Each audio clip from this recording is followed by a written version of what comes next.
বিসমিল্লাহির রহমানির রহিম। ৮ নং বীরপাড়া ইউনিয়ন বিএনপি যুবদল এবং ছাত্রদল কর্তৃক আয়োজিত আজকের এই জনসভায় প্রধান অতিথি হিসাবে আমাদের মাঝে উপস্থিত আছেন আমাদের বিয়ানীবাজার এবং গোলাপগঞ্জের মাটি ও মানুষের নেতা, আমার অত্যন্ত শ্রদ্ধাভাজন ব্যক্তি জনাব ফজল আহমদ চৌধুরী। বিগত দিনে আমি যার হাত ধরে ছাত্র রাজনীতিতে অংশগ্রহণ করেছিলাম, আমার সেই প্রিয় নেতা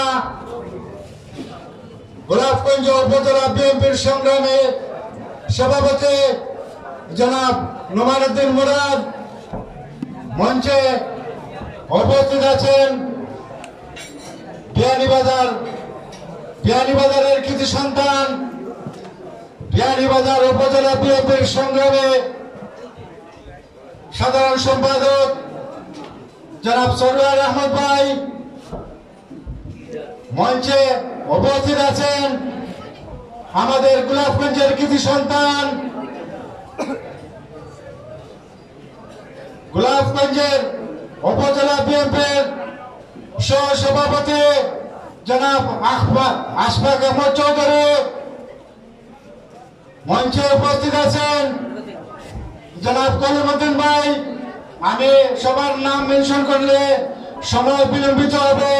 আমি বিশেষ অতিথি হিসাবে মঞ্চে যারা উপস্থিত আছেন সবাইকে অশেষ ধন্যবাদ জানাচ্ছি।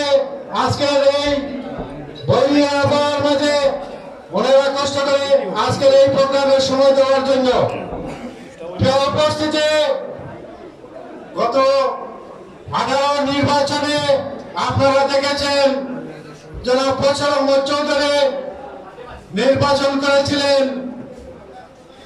আমরা যখন 12টা পর্যন্ত মাঠে দাঁড়িয়েছিলাম তখন পর্যন্ত বিপুল ভোটে কিন্তু আমরা এগিয়েছিলাম, কিন্তু স্বৈরাচারী হাসিনা সরকার আমাদেরকে শেষ পর্যন্ত মাঠে দাঁড়াতে দেয়নি।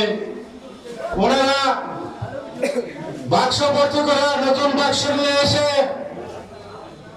ভোটের লিডার তাদের বানিয়ে নিয়েছিল সেই স্বৈরাচারী হাসিনা। আমরা দেখেছি এই আসিরগঞ্জের একটি সেন্টার ছিল, হাগাইল স্কুলে একটি সেন্টার ছিল, আমি হাগাইল স্কুলের ভোটার ছিলাম, সেখানে উপস্থিত ছিলাম এবং 12টা পর্যন্ত যে ভোট হয়েছে প্রিসাইডিং অফিসারের কাছ থেকে আমরা জানতে পেরেছি 800 ভোট কাস্ট হয়েছে। তার মধ্যে 450 ভোট ফজল চৌধুরী এবং বাদবাকি কিছু ভোট হয়েছিল অন্যান্য সংগঠন এবং আওয়ামী লীগ 300 ভোট হয়েছিল।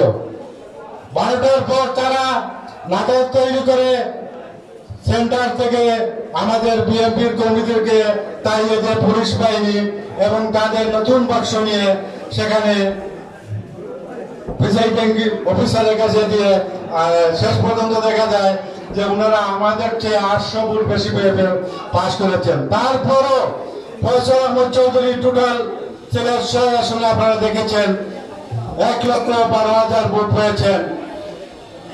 আমি আগামী নির্বাচনে যদি আমাদের দলীয় নেতার সিদ্ধান্তে আমাদের ফজল আহমদ চৌধুরীকে ধানের ছোড়া প্রতীক দিয়ে আমাদের মাঝে পাঠিয়ে দেন, আমরা আশা রাখবো এই বাজাবাসা ইউনিয়ন বিএনপি এবং আমাদের বুধবাড়ি বাজার শরীফগঞ্জ, যেখানে আপনারা জানেন বিএনপির দুর্গ হিসাবে তৈরি আছে, স্বাধীনতার পর একটিবারও নির্বাচনে বিএনপিকে কেউ হার মানাতে পারেনি।